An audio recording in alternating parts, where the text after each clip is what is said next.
वृंदावन के ठाकुर श्री बांके बिहारी जी को स्वयं राधा कृष्ण का संयुक्त रूप माना जाता है। कहा जाता है कि उनकी मूर्ति इतनी जीवंत और आकर्षक है कि जो भी उन्हें बिना अवरोध के लंबे समय तक देखता है वह उनके प्रेम में इतना लीन हो जाता है कि संसार से मोह समाप्त हो जाता है। इसलिए बार बार पर्दा डालकर दर्शन को सीमित किया जाता है ताकि भक्तों पर उनका प्रभाव संतुलित बना रहे।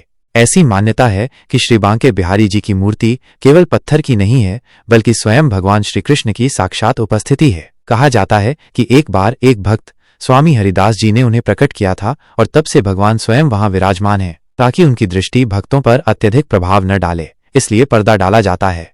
यह घटना 400 साल पहले हुई थी जब एक वृद्ध महिला बांके बिहारी मंदिर आई थी। वास्तव में इस वृद्ध महिला के जीवन में कोई नहीं था, वह निसंतान थी और उसके जीवन में ऐसा कोई नहीं था जो उनका ख्याल रख सकता था। उस वृद्ध महिला को बहुत चिंता हुई कि आखिर वो किसे अपना कहेगी और किसे अपनी धन संपत्ति सौंपेगी। इसी दुख में वृद्ध महिला वृंदावन के बांके बिहारी मंदिर में बैठकर भजन कीर्तन में लीन हो गई। अचानक एकटक बांके बिहारी को देखने लगी। वृद्ध महिला कृष्ण के भजनों में लीन होकर एकटक बांके बिहारी जी की मूर्ति को देखने लगी। वृद्ध महिला को बांके बिहारी जी की भोली सी सूरत और नयन सूरत इतने मनमोहक लगने लगे कि वह घंटों तक वहां बैठी बैठी एकटक बांके बिहारी जी की मूर्ति को निहारती रही। बांके बिहारी जी को देखते देखते उनके मन में विचार आया कि वो बांके बिहारी जी को ही अपना पुत्र बनाकर उनके नाम सारी जमीन जायदाद कर देगी।